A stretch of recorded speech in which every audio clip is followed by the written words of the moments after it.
కావలిలో మీ ఎమ్మెల్యే, అప్పటి ఎమ్మెల్యే కరుణాకర్ అనే దళిత యువకుడు చేపల చెరువులు పెంపకంతో జీవనం సాగించేటువంటి వ్యక్తి చేపల చెరువులో చేపల సంపద ఎక్కువ ఉన్నటువంటి సందర్భంలో ఆ సంపదను దోచుకోవాలని చెప్పేసి అతన్ని చేపలు పట్టుకోనీయకుండా అతని మీద ఒత్తిడి తీసుకొచ్చి అప్పులని ఉరిగొల్పితే అతను స్పష్టంగా ఆత్మహత్య చేసుకునేటప్పుడు ఒక లెటర్లో రాసి చనిపోయాడు.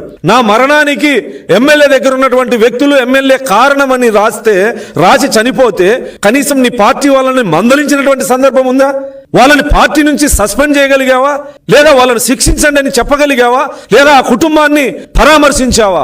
ఆ రోజు తెలుగుదేశం పార్టీ జాతీయ ప్రధాన కార్యదర్శి ఎస్సీసీఎల్ రాష్ట్ర అధ్యక్షుడిగా మేము అక్కడికి వెళ్లి పోరాటం చేసి అక్కడ ఉన్నటువంటి వాస్తవ పరిస్థితి మా లోకేష్ గారికి తెలియజెప్పితే తాకట్లో ఉన్నటువంటి ఇల్లు స్వయంగా లోకేష్ గారే వచ్చి ఆ ఇల్లు విడిపించి ఆ పత్రాలు ఆ కుటుంబ సభ్యులకి ఇచ్చి వాళ్లకు భరోసా కల్పించడం జరిగింది. ఇలాంటి సంఘటన ఈ 5 సంవత్సరాల దుర్మార్గమైన దళిత వ్యతిరేక పరిపాలనలో ఒక్క సందర్భం ఉందా?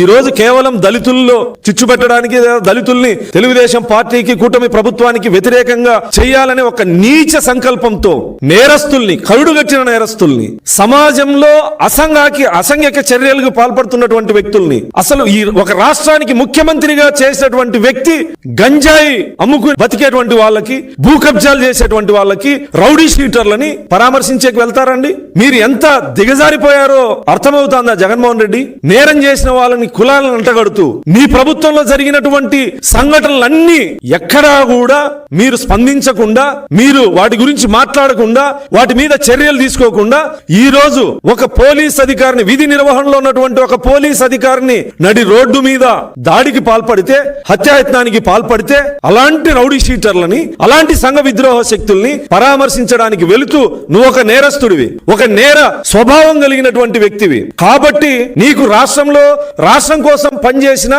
లేదా రాష్ట్ర అభివృద్ధి కోసం పనిచేసినా, ప్రజల హక్కుల కోసం పనిచేసినా వాళ్ళని ఏ రోజు పరామర్శించని నువ్వు ఈ రోజు సబ్ జైలు దగ్గరికి పోతాడో కేవలం నీ క్రైమ్ పార్ట్నర్ ని పరామర్శించడానికి, ఈ రోజు సంఘ విద్రోహ శక్తులుగా ఆ ప్రాంతంలో ప్రజల్ని భయభ్రాంతులకు గురి చేస్తూ జీవనం సాగిస్తున్నటువంటి రౌడీ షీటర్లని పరామర్శించడానికి ఒక రాష్ట్రానికి ముఖ్యమంత్రిగా పనిచేసిన వ్యక్తి వెళ్తున్నావంటే ఖచ్చితంగా ఈ రాష్ట్ర ప్రజలు నీ నేర స్వభావాన్ని మరొక్కసారి గమనించాలి, గమనిస్తా ఉన్నారు. నీ నీచ బుద్ధికి ఇంతకంటే నిదర్శనం ఇంకొకటి లేదు.